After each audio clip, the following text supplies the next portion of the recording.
तो पहला जो क्वेश्चन हमें दिख रहा है, मैं आज जो क्वेश्चन ले रहा हूँ सारे के सारे एमबी स्टैटिस्टिक्स के क्वेश्चन ले रहा हूँ। इसके कुल मैं 5 लेक्चर लूंगा स्टैटिस्टिकल फिजिक्स के, जिसके अंदर हम जो भी क्वेश्चन बन सकते हैं वो कवर करेंगे। 5-7 जितने भी बनेंगे, 5 मिनिमम है, उसके ऊपर कुछ और एक्स्ट्रा ज़्यादा दिखेगा तो मैं और भी लेक्चर उसके लूंगा। तो अगले 10-12 दिनों में क्वेश्चंस के थ्रू हम ये सिलेबस कवर करने वाले हैं। पहला जो क्वेश्चन आपको दिख रहा है उस क्वेश्चन में बोला गया है MB statistics is applicable for. 3 तरह की हम स्टैटिस्टिक्स पढ़ते हैं, एक हम पढ़ते हैं एफडी स्टैटिस्टिक्स, एक हम पढ़ते हैं बीई स्टैटिस्टिक्स और एक हम पढ़ते हैं एमबी। एमबी स्टैटिस्टिक्स बोले तो मैक्सवेल बोल्ट्जमान स्टैटिस्टिक्स, और मैक्सवेल बोल्ट्जमान स्टैटिस्टिक्स जो है वो डिस्टिंग्विशेबल पार्टिकल्स के लिए होती है, जबकि दोनों बाकी की जो बची हुई हैं एफडी और बीई, एफडी और बीई, बीई का मतलब है बोस आइंस्टीन और एफडी का मतलब है फर्मी ड्राइक। तो ये दोनों एप्लीकेबल होती है इंडिस्टिंग्विशेबल के लिए, जबकि एमबी स्टैटिस्टिक्स एप्लीकेबल होती है किसके लिए, डिस्टिंग्विशेबल के लिए। तो सही आंसर कौन सा आ जाएगा, ए आ जाएगा। फिर नेक्स्ट क्वेश्चन में बोला गया है MB statistics obeys. MB statistics इनमें से ओबे करती है नहीं करती है बताना है। तो पाउली एक्सक्लूजन एक प्रिंसिपल होता है। पाउली एक्सक्लूजन प्रिंसिपल ये कहता है कि कोई भी मतलब चारों क्वांटम स्टेट एक ही लेवल में नहीं रह सकती, एक ही एनर्जी लेवल में चारों क्वांटम स्टेट नहीं रह सकती, या ऐसा बोल लो कोई भी चारों क्वांटम स्टेट एक एड्रेस पे नहीं रह सकते, तो उसको हम बोलते हैं पाउली एक्सक्लूजन प्रिंसिपल, है ना। तो Pauli exclusion principle MB statistics follow करती है नहीं करती हमें बताना है। तो जो हमारे पास 2 स्टैटिस्टिक्स है, एक है बीई स्टैटिस्टिक्स और एक है एमबी। तो ये एमबी और बीई ये दोनों ही पाउली एक्सक्लूजन को फॉलो नहीं करती, ये दोनों ही do not obey Pauli exclusion, ये दोनों ही पाउली एक्सक्लूजन को फॉलो नहीं करती। फॉलो कौन करती है सवाल ये आ जाता है, तो फॉलो कौन करती है, एफडी स्टैटिस्टिक्स। तो एफडी स्टैटिस्टिक्स जो है, एफडी स्टैटिस्टिक्स पाउली एक्सक्लूजन को फॉलो करती है। तो FD statistics Pauli exclusion principle को फॉलो करती है। तो हमारे पास यहां पर ये पूछा गया है कि एमबी स्टैटिस्टिक्स ओबेज, तो आंसर क्या आ जाएगा, does not obey the Pauli exclusion principle, है ना। और एफडी स्टैटिस्टिक्स क्या करेगी, obey the Pauli exclusion, Pauli exclusion. ठीक, तो आंसर क्या आ गया, बी आ गया। नेक्स्ट क्वेश्चन पे आ जाओ। नेक्स्ट क्वेश्चन में पूछा है MB statistics is application for. अब देखो जो एफडी स्टैटिस्टिक्स है, एफडी जिनके लिए लगती है उनको हम बोलते हैं फर्मियोन्स, बीई जिनके लिए लगती है उनको हम बोलते हैं बोसोन्स, और एमबी जिनके लिए लगेगी, एमबी जिनके लिए लगती है उनको हम बोलते हैं गैस मॉलिक्यूल्स या रेयरफाइड गैसेस, ये आगे भी बात करेंगे हम रेयरफाइड गैसेस के बारे में। तो जो एमबी स्टैटिस्टिक्स है वो लगेगी गैस मॉलिक्यूल्स यानी कि आइडियल गैस के केस में। फोटोन का केस हो जाएगा बी स्टैटिस्टिक्स का, यहां पर फोटोन है जो वो किस में आ जाएगा, बोसोन में, तो ये हो जाएगा बी स्टैटिस्टिक्स का पार्ट। इलेक्ट्रॉन जो है वो किसका पार्ट हो जाएगा, एफडी का पार्ट हो जाएगा, ठीक है। इसी तरह से प्रोटॉन जो है वो भी किसका पार्ट हो जाएगा, एफडी का पार्ट हो जाएगा। तो आइडियल गैस किसका पार्ट हो जाएगी, एमबी। तो एमबी स्टैटिस्टिक्स इनमें से किस में अप्लाई करेगी, तो वो आइडियल गैस में एप्लीकेबल होगी। तो सही आंसर हमारे पास कौन सा आ जाएगा, बी आ जाएगा। नेक्स्ट क्वेश्चन है MB statistics can be applied if the occupation index. अब देखो ऑक्यूपेशन इंडेक्स जो ये लिखा है NI/GI, इसमें NI जो है वो है नंबर ऑफ पार्टिकल्स, ये क्या होता है, नंबर ऑफ पार्टिकल्स, और जो GI है वो होता है नंबर ऑफ सेल्स, GI है नंबर ऑफ सेल्स होता है। तो GI क्या होता है, नंबर ऑफ सेल्स। तो एमबी स्टैटिस्टिक्स बेसिकली कहाँ से आ रही है, क्लासिकल से। एमबी स्टैटिस्टिक्स जो है बेसिकली किसको फॉलो कर रही है, क्लासिकल मैकेनिक्स को। और क्लासिकल मैकेनिक्स में number of phase space cells बहुत ज़्यादा होते हैं, तो NI/GI की वैल्यू लेस देन क्या होती है, 1 होती है। NI/GI की वैल्यू क्या होती है, लेस देन 1। तो हमारे पास इसका जो करेक्ट आंसर आ जाएगा वो क्या आ जाएगा, बी आ जाएगा। इसका जो करेक्ट आंसर क्या आ जाएगा, बी आ जाएगा। एमबी स्टैटिस्टिक्स, या आपसे इसकी जगह क्लासिकल भी पूछा जा सकता है, तो उस केस में NI/GI की वैल्यू लेस देन 1 हो जाती है। NI/GI की वैल्यू लेस देन क्या हो जाती है, 1 हो जाती है। ये क्वेश्चन बहुत इंपॉर्टेंट है, ये बहुत बार पूछा जाता है। ये वाला जो क्वेश्चन है ये बहुत इंपॉर्टेंट क्वेश्चन है और बहुत बार पूछा जाता है। और जब तुम एग्जाम दे के आओगे, जब भी तुम्हारा फ्यूचर में एग्जाम होगा, तुम मेरे को जरूर कहोगे कि सर आपने जो क्वेश्चन कराए थे वो बहुत सारे क्वेश्चन आए थे।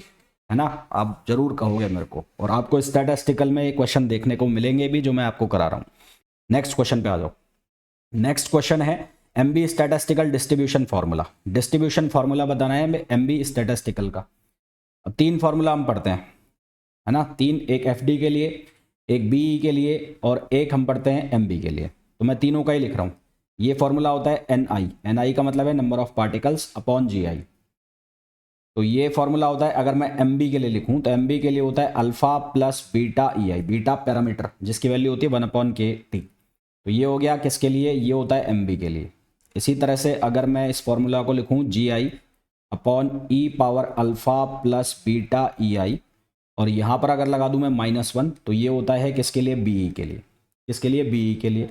और अगर N I equals to G I upon E power alpha, और फिर यहाँ पर मैं लिख दूँ प्लस बीटा ई आई, और यहाँ लगा दूँ मैं +1, तो ये किसके लिए होता है, ये होता है एफ डी के लिए। तो ये तीनों फार्मूला हैं नंबर ऑफ पार्टिकल्स के लिए, और तीनों स्टैटिस्टिक्स में हो गए। अब तीनों में से कोई भी पूछा जा सकता है।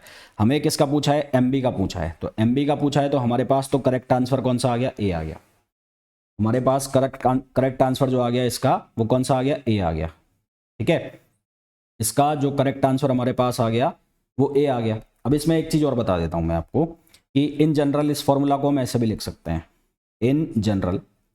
तो इन जनरल अगर इस फॉर्मूला को लिखूँ तो इस फॉर्मूला को मैं ऐसे लिख सकता हूँ, N I equals to G I over, इसको मैंने लिखा यहाँ पर E power alpha plus beta E I और प्लस डेल लिख दिया।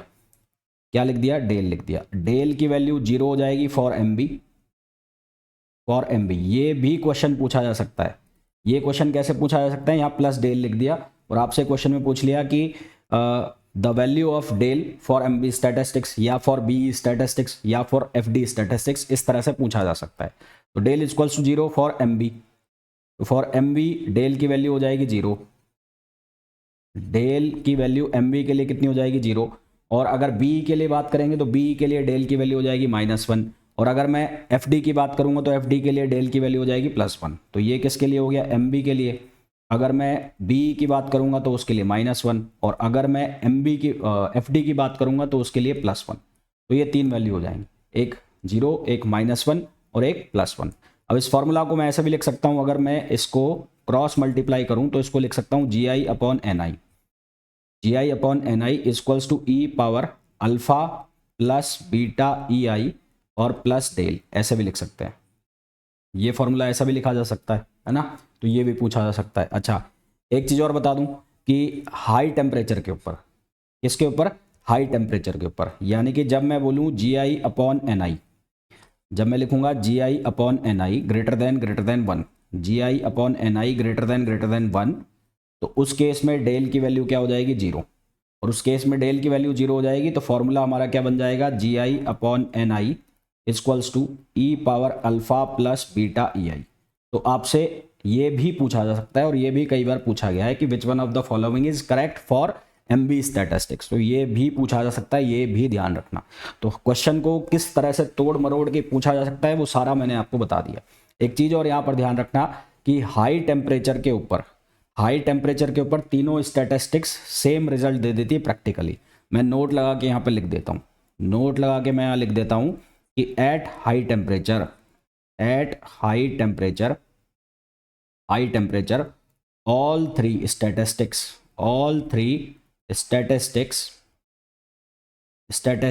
gives the same result।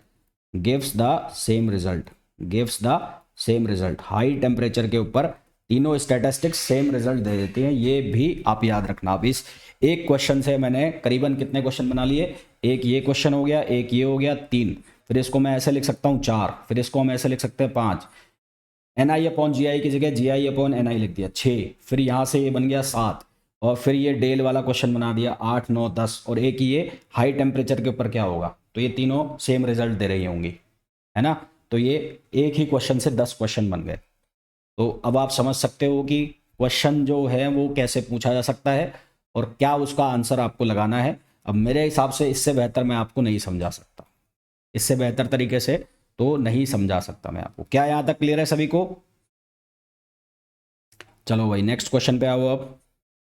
Next question में बोला है what are the possible arrangements of two particle A and B, what are the possible arrangements of two particle A and B in 3 cells according to MB statistics. तो MB statistics में अब आपको formula पता होने चाहिए, number of sales कितने हैं 3 और पार्टिकल्स कितने हैं 2। तो फॉर एमबी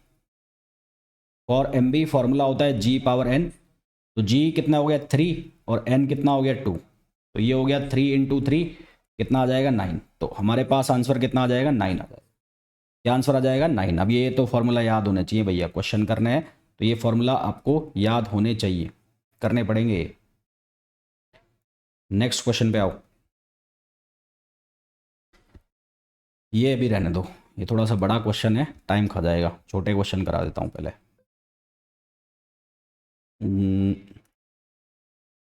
हाँ ये करेंगे। What are the number of possible arrangements? What are the number of possible arrangements of 3 particles A, B, C in 3 cells according to Maxwell-Boltzmann statistics? Possible arrangement मतलब probability पूछी जा रही है, possible arrangement का मतलब है probability पूछी जा रही है, और कौन सी statistics है? Maxwell Boltzmann. तो इसका फॉर्मूला होता है सीधा सा, वो अरेंजमेंट का फॉर्मूला क्या होता है W, और वो क्या होता है NI का फैक्टोरियल GI का फैक्टोरियल अपॉन NI का फैक्टोरियल। तो N मतलब नंबर ऑफ पार्टिकल्स, वो कितने हैं ABC, तो ये हो गया 3 फैक्टोरियल।